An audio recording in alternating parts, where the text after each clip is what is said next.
सबसे पहले तो मैं बधाई देना चाहूँगा हैंडबॉल एसोसिएशन को और ख़ास तौर पे लाडवा हैंडबॉल संघ जो है जिन्होंने इसमें योगदान दिया और इसका आयोजन किया जा रहा है। और जोगिंदर जी, टूर्नामेंट कोई छोटा बड़ा नहीं होता, यहीं से बच्चे निकल के बड़े टूर्नामेंट्स में जाते हैं। तो और जब हम गांव के स्तर के कार्यक्रम कर सकते हैं, ये तो जिला स्तर तो बहुत ऊंचा होता है गांव के स्तर से। तो हैंडबॉल का जोगिंदर जी ने जिक्र किया 1982 के एशियन गेम्स का। मैंने पहली बार हैंडबॉल वहाँ देखी, इंदिरा गांधी स्टेडियम में मैचेस वगैरह होते थे। और लेकिन मेरा हैंडबॉल का जो जानकारी थी मेरी सीमित थी सिर्फ इस चीज़ तक कि मैं क्रिकेट खेलता था।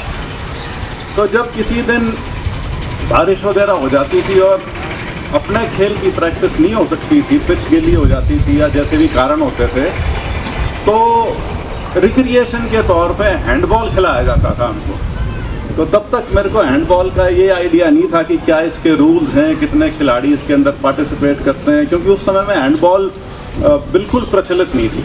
और मैंने तो हैंडबॉल का प्रचलन, आपको सही बताऊं, नरवाने से होता देखा है, वो भी जोगिंदर जी की देख रेख में। और वहाँ से फिर धीरे धीरे जिस तरह से अब ये पूरे प्रदेश में फैल चुका है, ये हम सब के लिए एक बहुत ही गौरव की बात है।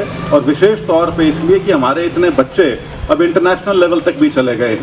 अभी कुछ दिन पहले, मेरे ख्याल से 2-2.5 महीने पहले की बात है, जब आप पूरी टीम लेके दिल्ली आए थे, जब ये टीम कजाकिस्तान जा रही थी जूनियर एशियन के लिए, और वहाँ जीत के आए। तो उसके लिए सभी वो खिलाड़ी और सारी जो हैंडबॉल के एसोसिएशन के लोग हैं, पदाधिकारी हैं, उन सबको बहुत बहुत बधाई। और ये जो अनूप जी ने जो पूरी रिपोर्ट पढ़ी, एक बड़ी एग्जॉस्टिव रिपोर्ट है, बहुत लंबी चौड़ी रिपोर्ट है। किसी एक ज़िले से इस कदर किसी एक खेल में इतने खिलाड़ी निकलना अपने आप में एक बहुत बड़ी बात है। और ये भी कोई संयोग नहीं है कि इसका सबसे ज़्यादा प्रचलन जो है वो इस हिसार के और जींद के क्षेत्र में है। तो इसके लिए जिन्होंने भी इसमें प्रयास किया है पिछले 3 दशक में, वो सब इसके लिए उन सब को सहरा जाता है इस कामयाबी का। और मैं बस इसी उम्मीद के साथ कि जो आपकी जो जिला स्तरीय जो टूर्नामेंट है वो अच्छी तरह से चले, और जहाँ पे भी मेरी आपको सरकारी तौर पे मदद की ज़रूरत पड़ेगी, मैं हमेशा आपके लिए मौजूद हूँ। अभी चाहे वो लाडवा में नर्सरी का मुद्दा हो, मैंने बात भी की थी डायरेक्टर स्पोर्ट्स से, तो उसमें कुछ इशू है, लेकिन मैं उसको दोबारा टेकअप करूँगा, क्योंकि मोटे तौर पे ये कहा गया था कि किसी एक स्कूल में 2 नर्सरियाँ नहीं दी गई हैं। तो वो लड़कों की तो दी थी, लेकिन लड़कियों की नहीं थी। शायद उस स्तर पर जाके उनको ये आभास नहीं रहता कि वहाँ पे लेवल क्या है जो बच्चे खेलने लग रहे हैं। वहाँ पे मतलब नेशनल और इंटरनेशनल लेवल तक के बच्चे निकलने लग रहे हैं।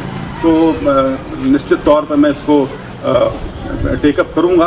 उसके अलावा भी जो हैंडबॉल से संबंधित आपके और इश्यूज़ हैं, या जैसे अभी अनूप जी ने कहा कि इंडोर स्टेडियम की बात करी, तो अगर उसकी कोई संभावना बन सकती है तो ज़रूर सरकार के साथ मैं उसको टेकअप करूँगा।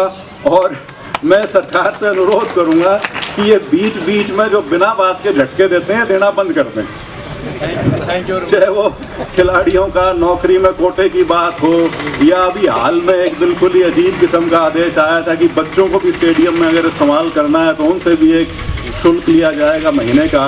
वो तो शुक्र है वो आज वापस ले लिया वो फैसला, क्योंकि इससे और कुछ नहीं होता है। एक तो मैसेज गलत जाता है, और बच्चों के अंदर, जो खेलने वाले बच्चे हैं, उनके अंदर एक असमंजस की स्थिति बन जाती है कि मतलब ये हमारे हक की बात हो रही है या हमको डिस्करेज करने की बात हो रही है। तो खैर देर आए दुरुस्त आए, और इन्हीं शब्दों के साथ मैं आगे ना बढ़ाते हुए इस बात को मैं आपको बधाई देता हूं, और मे the best team win. Thank you.